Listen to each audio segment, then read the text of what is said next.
But hey, welcome back to Up Late and Outspoken. Right now, we're just hanging out with Juan Rogel, right outside of JG's Bar and Grill, smoking a cigar, hanging out, talking politics. You know, this is what built America. Not necessarily a bunch of politicians up on stage, you know, memorizing speeches and crafty words. No, what built America is people sitting around in taverns, drinking beer and smoking cigars, and actually talking legislation, talking things.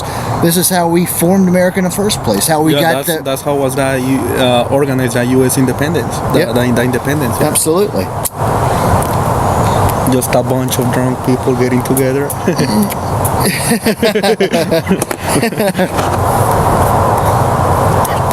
It's a nice CAO. I like a good cigar.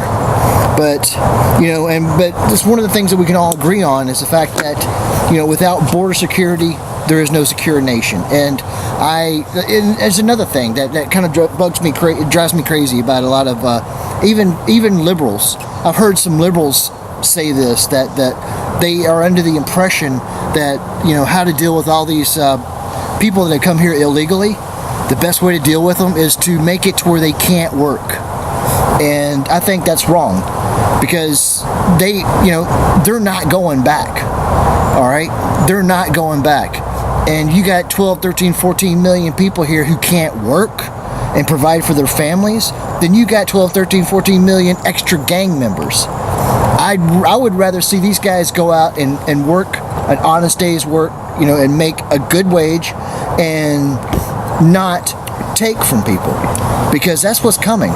If it gets so bad to where they can't work and take care of their family, they're going to come and take it from you. And I don't want them breaking into my house. I don't want them joining gangs. I'd rather them join a union and drive the cost of labor up. I mean, you know, the only real, I mean, you're talking about deporting 12, 13, 14 million people. It's going to look like Nazi Germany. Yeah, that thing here, for example, talking about gangs, talking about this criminal activity going on, at the same time, it's caused because we don't have a friendly laws for immigrants, and that's what's going on. Like, for example, we have in the African American sector community, we have a lot of people, a lot of incarcerated parents, because that's what's going on in America now. Incarceration is like modern slavery. It's profitable, and corporations are taking over our system. So the thing is, and same thing with immigrants, but instead of being incarceration, it is incarceration and deportation at the same time. But what happens when there is a good kid, when there is children who are being separated from their parents, what guidance do they have?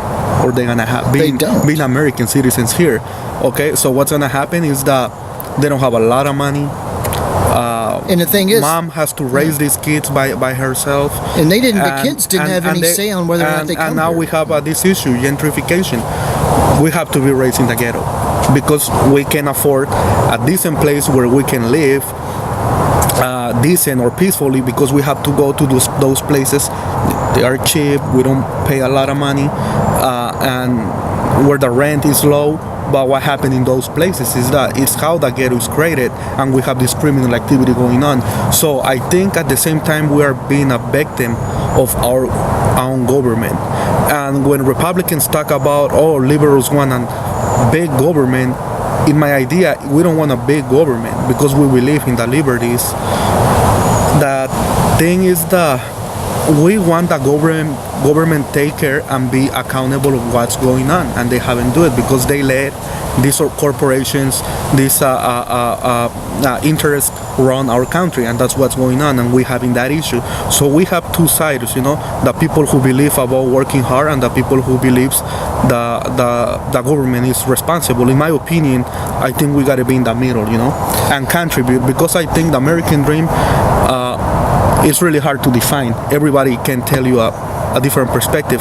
But in my opinion, it's based on one principle, and it's the same principle this country was founded. It's about believing that you can achieve whatever you want working hard through hard work. So I think hard work is one of the principles. But what's going on when you can really afford college, when your dad is in prison or your mom or it was deported? You don't have any chances, and that's what's going on. This country is going down little by little, and we don't even know. I agree. Well, I mean, let's back up a minute. You're talking about, the immigrants. Like, especially with children, the kids who come here with their parents, they don't have any control over any of that. But a lot of these kids, when they came over when they were little bitty, and now that they're 18, 19, 20 years old, they're facing deportation. I've run into a lot of situations like that, and it's a very scary situation. These people have they haven't been to Mexico since they were like 2 years old. So, and they're now facing a possible what we need to do is that for the people who are already here, they need to get on a fast track to citizenship. No more hiding in the shadows. No more jumping out of McDonald's windows when the police come around looking. The INS. We don't need people running scared. We need people standing up to corporations. And speaking of that, we need to drive wages in this country up. And you're right. There is a happy medium ground, a middle ground. We can come together and meet in the middle. And like I was saying earlier, that we do agree on a lot of issues. But you'll never hear right-wingers say that. Right-wing political pundits will never say that because they want a divide in this country. They don't want you to think that we can agree.